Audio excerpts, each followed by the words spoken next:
Né, eu comecei, um menino com 13 anos, trabalhando, estava conversando com o Gui, falando que eu comecei de office boy ali, trabalhando com a minha mãe. Minha mãe trabalhava com câmbio de moeda, dólar, euro, libra, então eu era aquele office boy que levava, né, e trazia, fazendo o câmbio. E aquilo ali eu fui trabalhando, fui criando gosto pelo trabalho.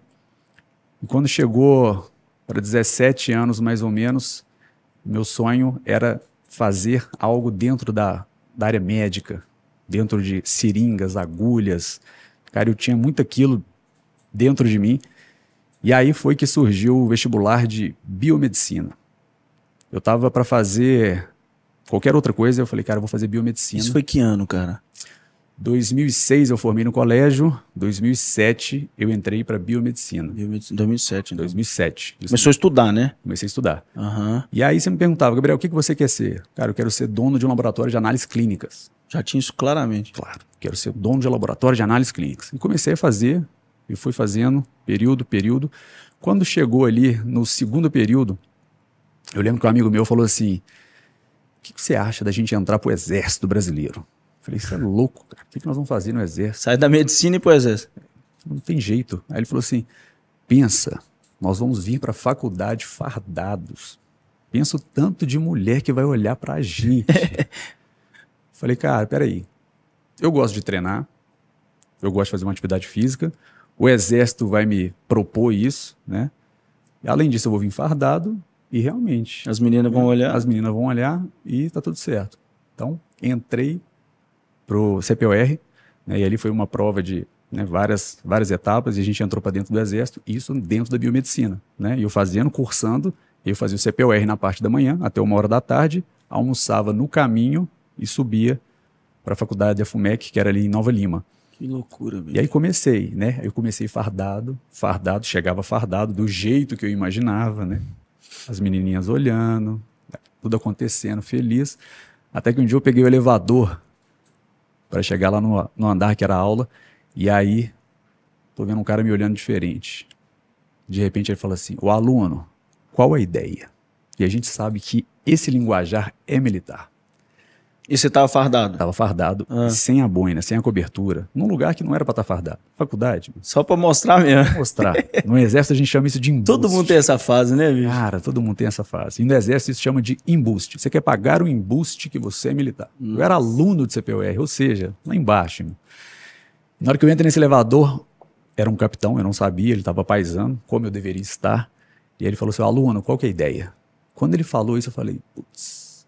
Lascou. É um militar, tem um cargo muito mais alto que o meu, e ele tá me dando uma apertada.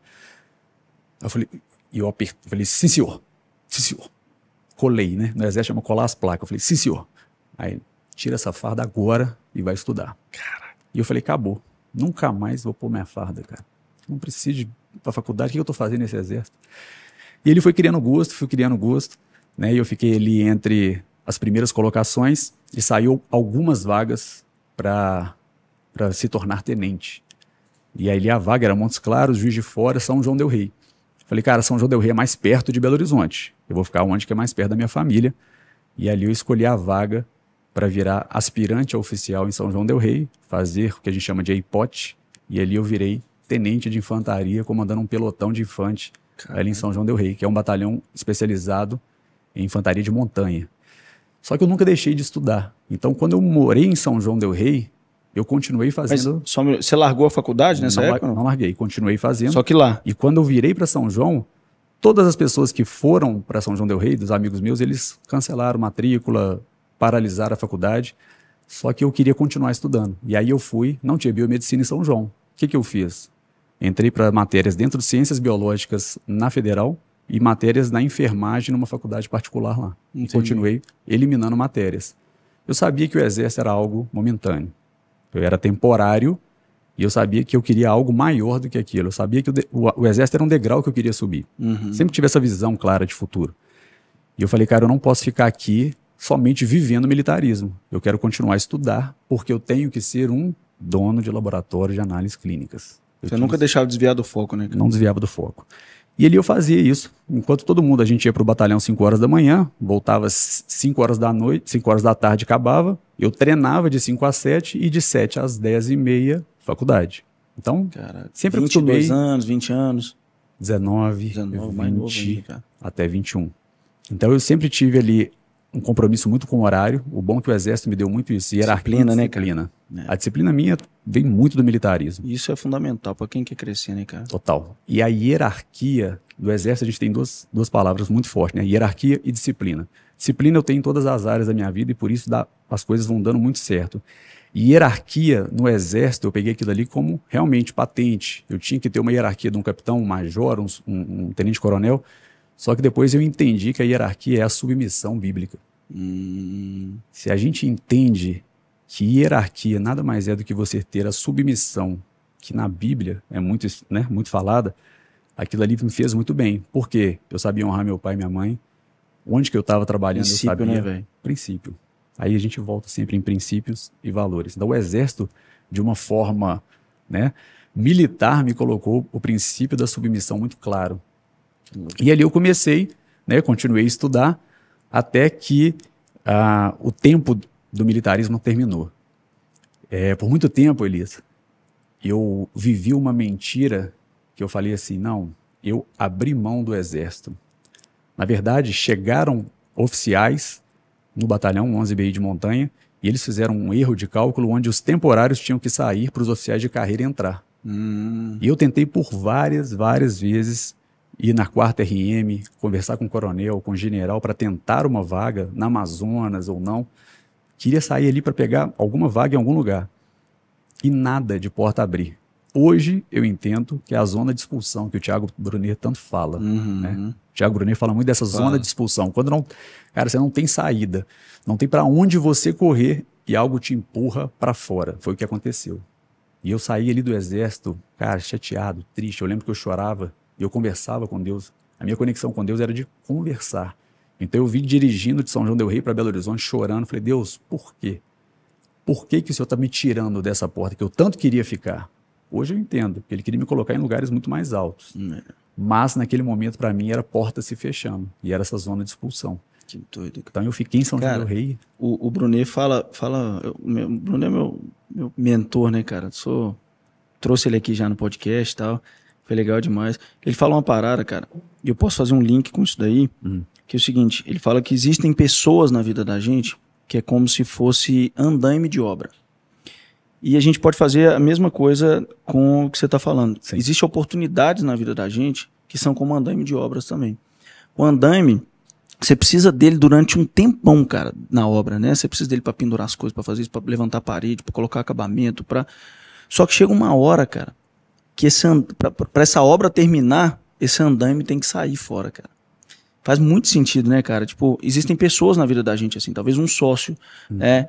A sua esposa não vai ser comparado com andaime nunca, né? O seu marido e tal, mas pessoas e oportunidades a gente pode comparar com andaime, né, cara? Então, assim, por exemplo, eu tive 2 sociedades com pessoas maravilhosas, mas chegou um momento que eu precisei de romper essa sociedade, né? Para eu continuar crescendo, vamos dizer assim, entendeu? Então, isso aí foi uma oportunidade, foi um andaime, né, cara? O Exército foi um andaime que serviu para te dar disciplina, para te trazer o princípio da honra, né, de muita coisa que você aprendeu, compartilhou aqui e tal, mas só um link aqui, eu acho que ficou, combina, né, com o que você está falando aqui. Total, eu sinto muito isso. Conecta. O andaime na minha fase de Exército, fase de militar ali. E o legal é que quando a gente é ex-militar, não existe, a gente é militar o resto da vida, né? Então a gente tem amigos que a gente encontra, e a gente vive o militarismo. Toda vez que eu tenho algo focado, né, algum objetivo para me fazer na minha vida, eu coloco um despertador, e o despertador é a corneta da infantaria. Tipo a corneta da alvorada no Exército. Então, toda vez que eu tenho que conectar algo que eu tenho que ter uma disciplina, me lembra essa parte do Exército. E ali, eu continuei, né? Na hora que eu saí do Exército, eu queria ser o quê? Dono de laboratório de análises clínicas. Quando eu continuei ali na faculdade e eu comecei a ver os estudos, entrar para dentro de laboratório, fazer alguns estágios, eu vi, cara, não quero isso aqui não. Não é nada do que eu quero. Eu comecei a ver dono de laboratório de análises clínicas tendo que coletar sangue porque estava faltando funcionário. Faltava um reagente, ele tinha que buscar. Não fazia o exame naquela unidade, ele tinha que pedir para o Hermes Pardini. Além do que, a gente está em Belo Horizonte. Então, o laboratório Magalhães, ele seria engolido, né, pelo Hermes Pardini, São Marcos, Geraldo Lustosa e Oswaldo Cruz. São os laboratórios maiores aqui. Eu falei, cara, não dá para crescer nisso aqui. E eu fiquei numa fase de uns 6, 7 meses vagando. Eu falei, cara, o que eu vou fazer? Se eu estou dentro da faculdade de biomedicina, não quero mais ser dono de laboratório de análises clínicas. E aí surgiu então a área de estética avançada dentro da biomedicina que não existia. Uma área muito nova. E eu falei, peraí, o que dá para fazer nessa área? Opa, tem toxina botulínica, tem ácido hialurônico, tem isso. Dá para tratamento corporal e facial. Bom, eu gosto de treinar, eu gosto de tratar o meu corpo, então eu posso tratar outras pessoas também. E aí eu entrei para dentro dessa área de biomedicina estética, né? Fui um dos pioneiros na minha área de biomedicina. E aí foram, né, agora está dando 12 anos que eu estou nessa área de estética, a gente vem aprimorando cada vez mais em treinamentos, mas aí eu entrei para essa área de estética meio que de paraquedas. E foi quando? E que ano isso? 2011. 2011. Já existia o negócio do queixinho quadrado, das paradas? Já? 2011? 2011, só que não era... Pra você ter ideia, nos preenchedores, hoje que a gente fala de harmonização facial, antigamente era preenchimento. E o preenchimento só tinha o preenchimento de bigode chinês, lábio, olheira. Era isso. Entendi. Quando o paciente entrava dentro do consultório, fazia 3 mlzinhos ali, a gente comemorava, né? Porque era algo difícil de vender 3 seringas. Um botox e 2 seringas era tempo de comemorar. Hoje tem harmonização facial aí de 20, 25, 30 ml, que fazem 1 hora. Então as coisas foram avançando, mas naquela época era tudo muito novo.